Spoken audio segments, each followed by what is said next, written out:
Hi, my name is Lisa Green, and I'm president of the newly formed Spark Community Center, and we're going to be based in downtown Lebanon, New Hampshire. I'm with John Henley, the young man who I met 9 months ago, and together we have created the Spark Community Center. John, can you tell us a little bit about yourself? Yeah, well, when I was 3, I was diagnosed with a rare brain tumor called craniopharyngioma, and back then they didn't have radiation, so it took 4 tries to remove it. So I've had 4 brain surgeries in my childhood when I was 3, 5, 8, and 10. I have some frontal lobe damage as a result, so sometimes I have a hard time with initiation and memorization, but the one thing I feel blessed about is that I haven't lost my voice in the process. And so I've tried to, in recent years, pursue a life of advocacy for disability rights.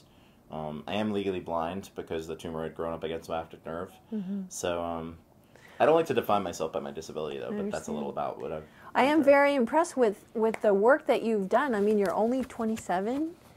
28. 28. And you're on so many boards. Can you tell us a little bit about why you've chosen those organizations and what you do with them? I have a really hard time saying no to people. No, I'm just kidding.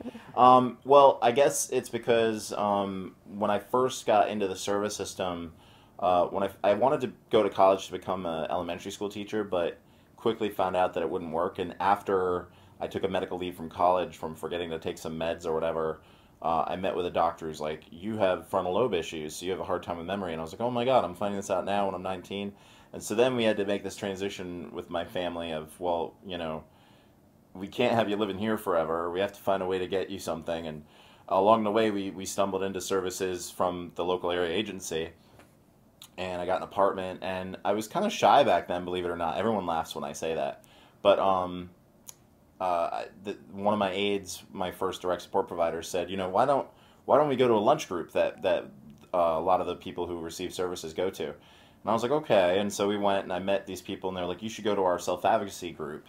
And I was like, self-advocacy, what's that? They're like, you should come, it's at the library. And so I went, and at first it wasn't really, it was just people sharing how their day went, how their week went. But then like an issue would come up like, oh, you know, these senators want to cut our Medicaid dollars, and we'd be, you know, they don't see us as people, they see us as numbers, and you'd see this kind of fierce passion in them. And so I quickly realized, like, wow, this is a big deal. Like, this is a movement for change and for equality. And I got on board, and I joined that local group, and I'm now president of that group. It's called the Upper Valley Neighbors. And through my interactions with my friends at Upper Valley Neighbors, being president of that group, I came to know the statewide advocacy group, premier advocacy group called People First of New Hampshire. And I would go there to Concord once a month, every 3rd Saturday of the month, just to, you know, kind of put my ear to the ground on what's happening in other regions of our state. And it was really cool. And you're supposed to, People First in New Hampshire, you're supposed to have 2 representatives from each local advocacy group, and there's, I think, 10 to 12 advocacy groups in our state attend and represent their group. Currently, due to transportation issues, which is a big advocacy issue, we only have 4 groups attending, so there's only like 8 board members. So there's a lot of general membership that's invited, but one of our representatives had to drop out for medical reasons, and so since I was president of my group, I said, well, we need someone to volunteer to go. And I was like, any volunteers? And you could have like heard a cricket in the background, like, and I was like, you guys want me to go? And they were like, sure. And I was like, oh God, okay. And so I went, and I was trying to sit back and not say too much. And my friend Linda, the first thing they say is, well, our secretary for the group, one of the officers, had to back out, so we need a new secretary. Are there any nominations? And my friend Linda jumps up and goes, I nominate John. I'm like, what? I just got here. I'm brand new. I don't want any trouble. And nobody else was nominated, so instantly I became secretary. And then the next year I was elected president, and I've been president of that group ever since. And wow. And through becoming president of the statewide organization there, my name started getting floated around, and I was quickly floated as a possibility to join the Council on Developmental Disabilities, and received a letter in the mail from Governor John Lynch before he left office saying you are now on the DD Council for a term of 2 years. And that's really exciting because, you know, every other month we go and we come together and, you know, talk about issues of equality and you know, why people with disabilities have a right to live equal and independent lives in their communities. And I think I'm on the program and planning committee of that, and so it's cool because you'll get grant requests from people saying, I really want to pursue, you know, this in my local community, and so it's a chance for us to kind of help these people. That's great. So John, tell us a little bit about why you are working with me to found or create the Spark Community Center, and how long have you been wanting to do something like this? Oh my God, like, I feel like it's been 4 or 5 years. Like 4 years ago, I started talking to my friends in my local group, and I would ask them, you know, outside of our regular meetings, I'd be like, so what did you do today? And one of my friends would say, oh, well, my aide took me to Walmart for a walk. And I'd be like, are you kidding me? And then I'd turn to another friend, I'd be like, well, what did you do today? And they'd be like, well, my direct support provider drove me up to the local airport, and Lebanon is a small town, so I'm like, the Lebanon airport, okay. And I was like, what are you doing there? And they're like, to watch planes take off. And I'm thinking, like, how many planes take off from the Lebanon airport? But so it just felt like everyone's potential was being wasted, and it really got to me because, like, I have a lot of passions myself. I like to do cartooning, and so I have things that I do to occupy my time at home. But some of these people, like, they haven't explored their hidden talent yet, or their spark, if you will, which is what you and I have talked a lot about. And so when you and I met and I floated this idea, you're like, oh my God, my parents group feels the same way. Exactly. And I thought, well, that was a nice chance encounter with Lisa Green. And then a week later, you're calling saying, oh, there's a possible space that we're going to go tour next week. Do you want to come? And I was like, what? I know, it was great. But I feel like the reason I wanted to sign on to creating this center is because, I mean, there's just such a need for a place for people with disabilities to feel that people care about them living up to their full potential. And you and I, that's been the most inspiring part, is that throughout our journey, we've been going to these local meetings with local nonprofits and businesses, and they say, well, why? And you and I just say, well, you know, imagine a community where everyone is living up to their full potential. And, you know, when Spark Community Center opens, hopefully people won't have to imagine it anymore. Everyone will be living up to their true potential. When we were talking with those other people in the community, a lot of people have assumptions that people with special needs are well taken care of. Yeah, they don't have any idea. They have no idea. Exactly. So part of our message, you know, we've been communicating with them is, yeah, there's lots of great fun things to do in the Upper Valley, but if you don't have any money and transportation, how can you take advantage of that? Yeah, and that's also why we met with a lot of those initial organizations like the Carter Community Building Association. Yeah. The gym is an amazing resource to the local community, but not every person from a low-income family with, you know, with a disability can afford a $500 yearly pass to go there. And then you have Ava Gallery, which is just so amazing, and I love Benta, the director, and she's been such a support, and you know, their classes are so great. But a lot of them, you have to, you know, pay $200 for a week-long or 2-week-long class, and I don't have that kind of money. Yeah. So what do you envision that we're going to do at Spark? Oh my gosh. Like, sky's the limit, right? So, well,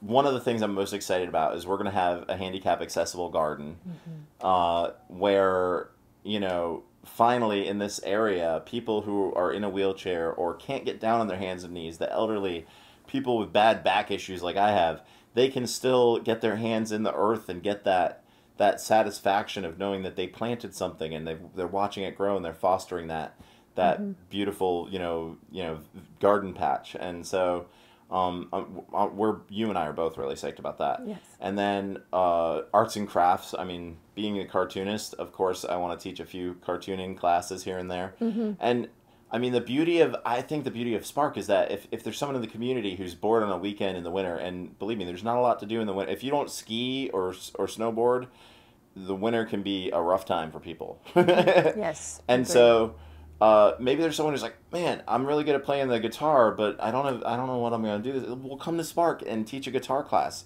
You know, talk to me. Hopefully I'm going to be the activities director. Cross my fingers. Pretty sure it's a done deal. I have the whole board of directors. He's got clout. Yeah, I got clout. But you know, they could be like, John, I really want to teach a guitar class this Saturday, and I'd be like, oh my God, that's awesome, you know. And maybe there's someone from the senior center who's really good at crocheting, wants to start like a crochet class. Yeah. You know, we could have the fire department come and teach fire safety classes. That's another thing is we want it to be fun, but we want it to be educational in everything that we do. Because if there's an opportunity to grow and expand our minds and our knowledge, that's so fulfilling. And oftentimes I think, you know, we've said in a lot of our materials that, you know, everyone has a spark deep down inside, a talent worth sharing with the world, but too often in people with disabilities like me and my friends, it's overlooked. Yeah. So this is going to be a place where they can literally, you know, test the waters of all these amazing opportunities. You know, down the road, I'd like to see there being cooking, a cooking class. You know, that would just be so cool. We'll have to, you know, start like a, you know, help us build our kitchen fund. Right. But I'm really psyched about that. And then, gosh, you know, drama, community drama. Yes. We met with Zach's Place, which is a amazing community program in Woodstock, Vermont, and they do plays for the whole community, and the community is just rallied behind them, and that's what I want to see here. And also, you know, why not have a career club where a business owner comes and for the month as a guest speaker and talks to them, and why not have volunteer opportunities? I mean, maybe we'll have, you know, an arts and crafts class where someone is just amazing at painting, and we could be like, do you want to start your own business as a painter, you know, or a card maker? Maybe we could help them make prints for cards, you know. Exactly. And this would be a place where if you go to Spark, you know that you're going to have a level of support from community members and staff at Spark to help you achieve your dreams. And I think that's really what it's going to be all about. And and then you'll start seeing people living up to their full potential and realizing, wow, I have something worth sharing. Right. It's gonna be cool. We also envision Spark to be like a home base for people. We'll be open 7 days a week. So talk about how that home base works when you have special needs and you don't have transportation. Well, yeah, I mean, transportation is probably one of the biggest issues that a lot of people with disabilities face. And, I mean, you know that. You know, if Patrick, your son, wants a ride, he's like, Mom, I need a ride to here. Yeah. And I'm legally blind from the result of my brain surgery, so I can't be like, hey, Mom, take me to this cool cooking class. Okay, Mom, now take me to this arts and crafts project. Mom, I now want to go hang out with some friends at this restaurant. You know, it'd just be like, dude, I have a life. You know? And so to have a place where it's all there is just amazing. And that home base feeling, you know, as it stands, you know, there's not a lot of fulfillment. You feel like you don't belong when you're sitting in a chair at Books A Million, you know, in the plazas. Like, eventually they're going to come over and be like, are you buying anything or what? You know? Yeah, you're in the community, but you're not part of the community. And, like, we have the local special needs support center. Yes. You know, they tried to meet the need of having extracurricular fun things for people with disabilities like me and my friends to do by saying, well, we don't have a 3,600 square foot facility to have a cool home base, but what we'll do is we'll use the Ava Gallery to have some art classes every Thursday, and we'll use the local Lebanon College to do some cool global campus classes, and we'll use the senior center to have some dances every other month, you know. And so they tried to fill the gap that way. And when you go to those dances, like you and I went to one of those, I mean, oh my God, there's like 60 or more people who are just like ecstatic to see their friends. You know, like, oh my God, how you been? Like, what's happening?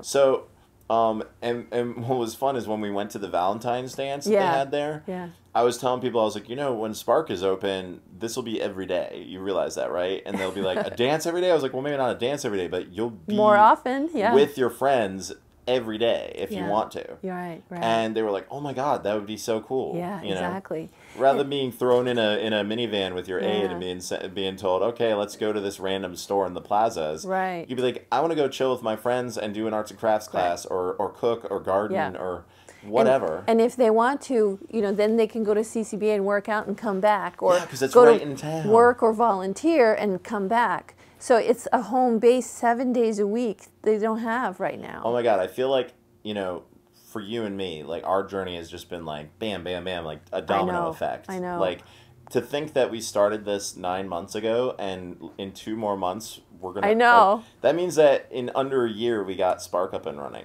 And it's been crazy. We got the board of directors. We got the 501c3 status. We did. You know, we met so many people. When we had the big event, I had a rush, you know, our event to tell the community about it.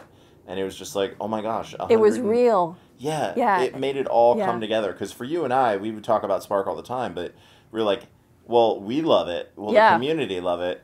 And clearly they do, because in a gallery art gallery that could only hold 120 people, 185 people showed up. Exactly. And it was just like the faces, the tears we saw. Oh, man. It was really heartwarming. Parents coming up with their child in the wheelchair, and you know, some of them nonverbal, and just saying, you know, this is my daughter, you know, God bless you for what you're doing. I was like, oh my God, you know, thank you, you know. And it's just like there's so many people who wanted to make this happen. Yeah. And there's a lot of people who, pioneers who tried and failed.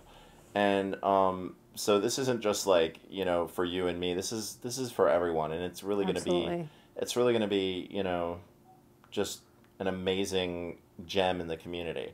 And I think the coolest part about it is that it's going to start the conversation of, well,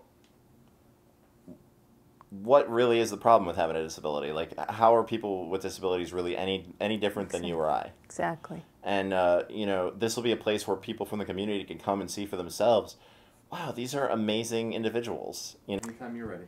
All right, so John, you're a very talented artist. Most people might not know this about you, but how did you get, you know, into art and cartooning?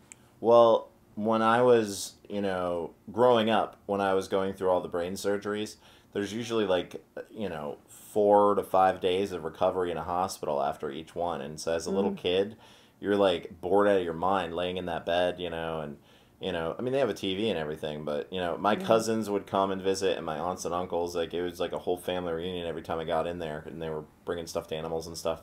But one of the things I love to do is, like, doodle. And so I'd always have my pencil and my pad there. And oddly enough, the only thing I could draw when I was that age was clowns. I don't know why. I just drew clowns all the time with different colored shapes on their clothes, and I don't know.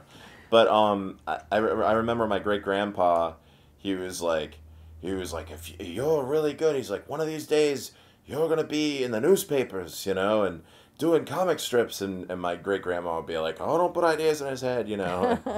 But I love to draw, and it's kind of, for me, like, I mean, I'm a cartoonist. I don't do realism very well. If someone sat in front of me and said, draw me, I'd be like, I'm sorry, I can't. I don't know what that, no. Right. But, like, I like whimsy and the idea that there's, like, another world or realm out there of just imagination that's waiting to be explored and dipped into.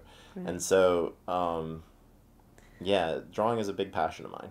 So how did you come up with the name Spark? Well, you and I went to Life Art in Keene. Yeah. And what was cool about Life Art is that the people who receive services there, they literally put their foot down and were like, we're sick of being driven aimlessly around the plazas. We want a place to go to.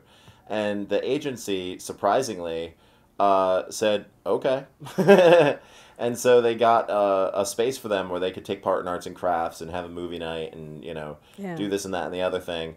And it started small, and then it grew to the space that we got to see, which is just a really beautiful space. Right. And we were driving home from there. Yeah. And I was so jazzed. I was like, Lisa, this is so great. We got so many ideas. You know, we got to come up with a name. Yeah. Because you were like, we got to get on Facebook. And I was like, what are we going to call ourselves? And you said, what about the Upper Valley Community Center? And I was like, I don't know. Boring. We already have the Upper Valley Music Center and the Upper Valley Senior Center. There's probably 3,000 other Upper Valley things I haven't named. But I was like, no, it's got to be something. I was just going off in my head going, Project Inspire. No, that's lame. You know, Achieve. No, I don't know if I can make an acronym for that. I was like, it's got to be something that can spark people. And I was like, oh, Spark! And at the time, my aide was driving you and I back. Yeah. And he, like, nearly hit the brakes. He's like, what? Fire where? You know? Yeah. And I was like, that's what we're going to call it, Lisa, Spark. And you're, like, looking around going, can you make an acronym for it? I was like, we don't have to. And then you and I started just coming up with, like, all these cool... things back and forth. You were like, we could have rules on the wall that are called spark plugs, you know. And then I leaned in and I go, Spark Community Center, igniting the hearts and minds of the community. Exactly. And it just made sense. It did. And one of the things that we didn't want for, you know, the center to be was sounding disabled, you know, all about disability. All about disability, because it's more about, you know, the potential to do more. Yeah. And so Spark just, it totally worked. And then my aide said in like an offhand comment, he's like, you should really, you could draw a mascot that looks like a spark plug. And I was like, a spark plug? I've never seen a spark plug before. I mean, I'm legally blind, so I'm never going to own a car. So I pretty much figure whatever limited brain power I have will devote to knowing other things than automotives. So yeah, when my aide said, you know, draw a spark plug, I was like, a spark plug. So I looked up online, you know, Google Images, what does a spark plug look like? And I inverted it. I guess the part that I drew normally goes into the engine, and then you have the pointy end sticking up. But I was like, well, he's going to look like he's hopping around on a pogo stick, you know, Sparky here. And so I just drew, I've been like, and you know what's funny? And I told you this once, I've never been able to draw the same character again and again before.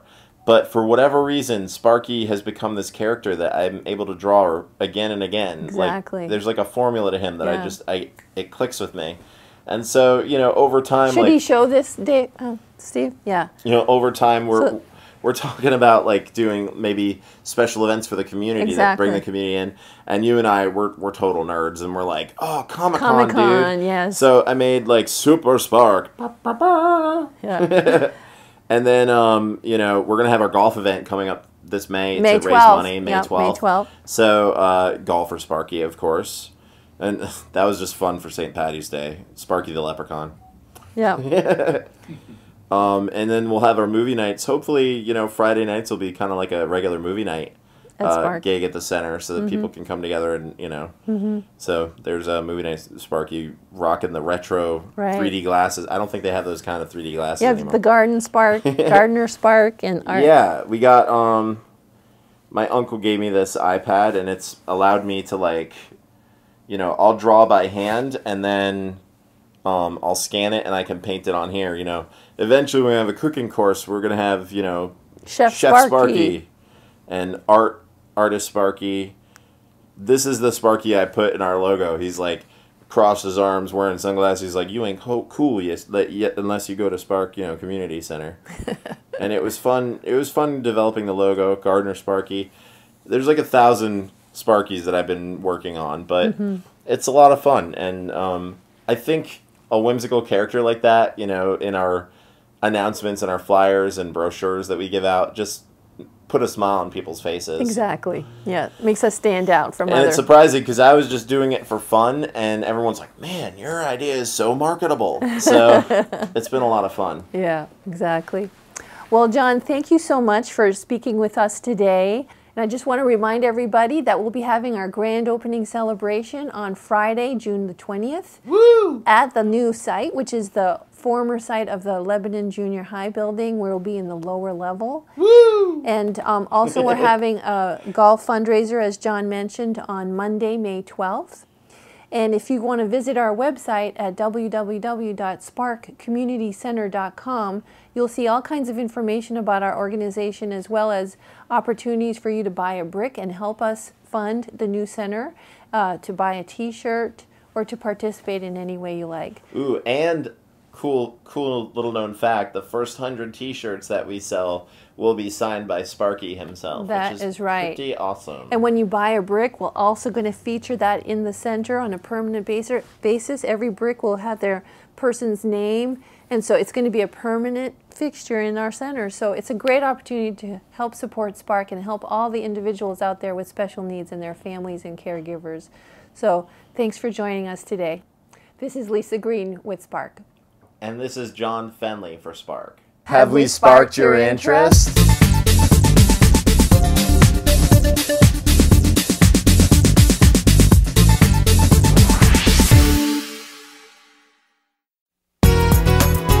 At Third Generation Design, we help you look your best.